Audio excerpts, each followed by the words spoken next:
Just a little running commentary on the term bigot, or the terms bigot and bigotry. This is Theistic Scuffles, and I think that we are losing our lexicon. We have forgotten, apparently, the meaning of the words bigot and bigotry, and we are now tossing them about as playthings. You will hear from time to time in the same-sex marriage debate that so-and-so is a bigot simply for advocating for the traditional view of marriage as between one man and one woman. You may even encounter this frequently in YouTube comments. I believe the YouTube channel Kind Avenue, with whom I have had some discussions in the past, I believe he was referring to traditional marriage advocates carte blanche as bigots, that it would have to be bigotry. It would be bigotry by definition if one were to advocate or just believe in the maintenance of the traditional view of marriage as between one man and one woman. Now that is a distortion of basic English. We need to observe some basic English rules in our speech. I think most people that want to engage in rational conversation, dialogue, and debate on issues would agree that we do need to have some rules in the English language. Bigotry, a bigot is one who is intolerantly devoted to his own organization. Let me repeat that. A bigot is somebody who is intolerantly devoted to the goals of his own organization. An alternative definition, which I pulled out of another a Merriam-Webster dictionary, one who regards or treats members of a group with hatred or intolerance. But we certainly see the theme of intolerance running throughout the actual dictionary definitions of the term bigot.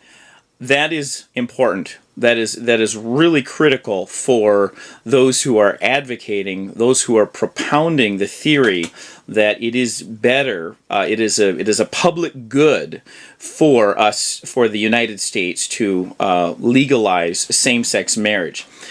They throw about that term, bigot, as though, again, they can sort of frame the debate, they can determine beforehand that you are a bigot if you are going to set forth an argument for the position of traditional marriage, for the status quo in most states, most of the 50 United States right now.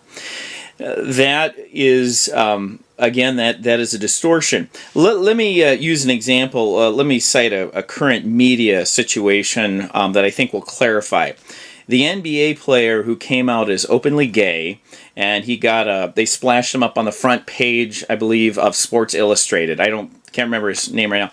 The black NBA player who is now openly gay, bigotry would be the suppression of that individual. Intolerance, so it's one who is intolerantly devoted to their own organization. So if they were anti-gay, they were intolerantly anti-gay, he would not be allowed to play in the NBA. He actually would be censured for coming out as openly gay and in the NBA. So the National Basketball Association, if they were to ban him upon that admission of his gayness, that would be bigotry. Now, was he banned from the NBA? I don't think so. So we're not talking about bigotry. Another good example that I would use would be allowing rational discourse on a particular subject, rational debate, when you allow more than one side of an issue to be explained and expressed in a discussion. That is the opposite of bigotry. See, bigotry would be it's intolerance, so it's suppression of those with whom you disagree. So if you allow that rational debate and discussion, then that's non-bigotry. That's the opposite. So if you're allowing advocates for same-sex marriage to come to the table and set forth their views, that's not bigotry, that's tolerance. That's really important to make that distinction. And again, this is just basic English we're talking about. We're not into the issues for or against the legalization of same-sex marriage. We're just talking about the use of English language at this point. So this is pretty fundamental.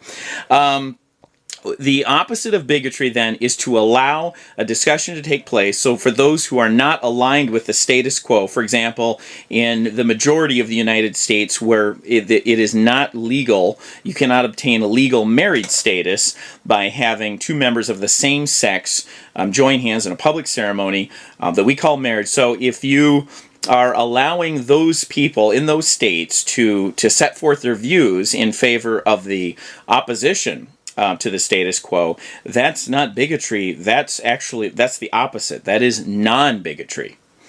Well, thank you for watching, and this summer I hope to put out a video at least once a week before I resume my studies at Liberty University. So I hope to get out a video at least once a week. Thanks for watching, and please subscribe if you'd like to hear more commentary on various issues. And it looks like same-sex marriage as a topic is going to be pretty hot this summer, just given the number of states that are currently debating it in the legislature and the courts.